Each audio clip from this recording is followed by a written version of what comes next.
Assalamualaikum warahmatullahi wabarakatuh. Halo anak-anak, bagaimana kabarnya kalian hari ini? Semoga kalian selalu sehat ya. Meskipun masih di dalam suasana COVID-19, kalian harus tetap semangat dalam menjalankan aktivitas apapun, terutama dalam hal belajar, oke? Sebelumnya, perkenalkan dulu, nama saya Suci Apriana Lestari SPD. Di SMK Dewa Bangsa, saya sebagai pembina di bidang kesehatan, yaitu PMR. Masa pengenalan lingkungan sekolah SMK Dewa Bangsa tahun ajaran 2020-2021. Kali ini saya akan berbagi ilmu tentang dunia kesehatan, yaitu mengenai PHBS. Ayo, ada yang tahu apa itu PHBS? PHBS adalah perilaku hidup bersih dan sehat. Lalu, kenapa sih kita harus melakukan PHBS? Manfaat melakukan PHBS adalah dapat meningkatkan kesehatan, mencegah datangnya penyakit, dan menjadikan lingkungan sehat. Ada 8 indikator perilaku hidup bersih dan sehat di sekolah.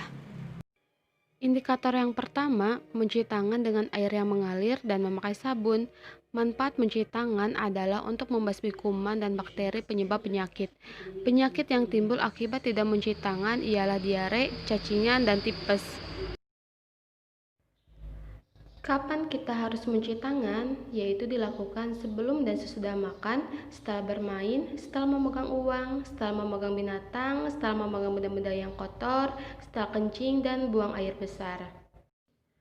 Cara mencuci tangan yang baik dan benar. Perkiraan waktu mencuci tangan adalah sekitar 40 hingga 60 detik. Yang pertama, basahi tangan dengan air dan ambil sabun secukupnya. Yang kedua, gosokkan kedua telapak tangan hingga ke sela-sela jari.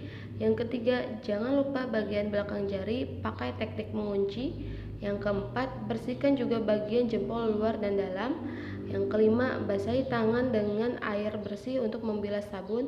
Lalu yang keenam, keringkan tangan dengan handuk. Jangan lupa keringkan keran air juga. Inilah salah satu pembuktian eksperimen kita apabila kita memakan makanan yang pertama tanpa mencuci tangan terlebih dahulu, yang kedua menggunakan sarung tangan, yang ketiga memakan makanan yang sudah terbuka, yang keempat sudah mencuci tangan terlebih dahulu, dan yang kelima selalu menggunakan hand sanitizer. Lalu di antara kelima, manakah yang paling bahaya? Indikator yang kedua, mengkonsumsi makanan sehat di kantin sekolah. Manfaatnya ialah untuk meningkatkan kesehatan dan kecerdasan. Jika kita makan sembarangan, maka akan sangat berbahaya, yaitu dapat menimbulkan penyakit diare, kanker, dan bahaya lainnya. Hal yang harus diingat, belilah makanan di tempat yang bersih, warna makanan dan minuman tidak mencolok, tidak menggunakan styrofoam, dan tidak menggunakan plastik berwarna di saat makanan masih panas. Indikator yang ketiga adalah menggunakan jamban yang bersih dan sehat, sedangkan indikator yang keempat olahraga yang teratur dan terukur. Indikator yang kelima ialah memberantas jentik nyamuk. Dengan cara yang pertama, menguras tampungan air, yang kedua, menutup rapat tampungan air, yang ketiga, mengubur barang-barang bekas, dan yang keempat, plus menghindari gigitan nyamuk. Kenapa jentik nyamuk perlu diberantas? Karena gigitan nyamuk menyebabkan penyakit. Yang pertama ialah DBD, demam berdarah dengue, yang kedua malaria, yang ketiga chikungunya, dan yang keempat kaki gajah. Indikator yang keenam ialah tidak merokok.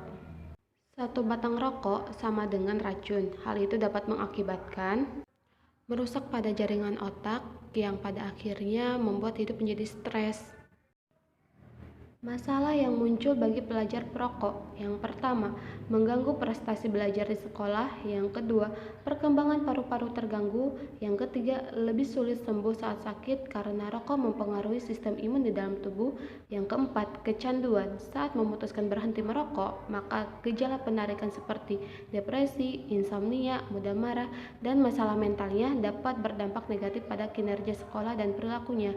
Yang kelima, terlihat lebih tua dari usianya. Yang keenam, sering memiliki jerawat atau masalah kulit lainnya, serta menimbulkan flek pada gigi. Cara menghindari pengaruh untuk merokok.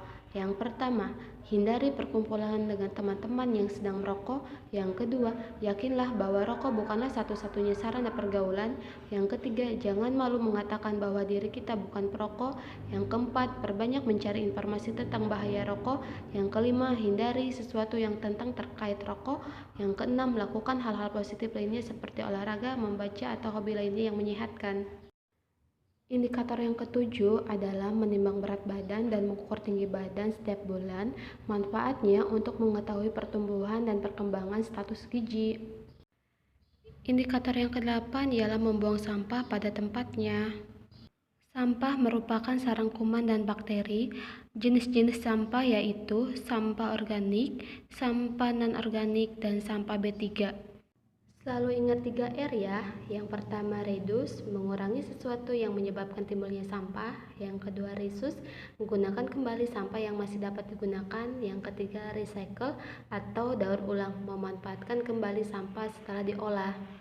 Dan yang pasti kalian jangan membuang sampah sembarangan ya, serta buanglah sampah pada tempatnya, seperti kalian membuang mantan. Ups.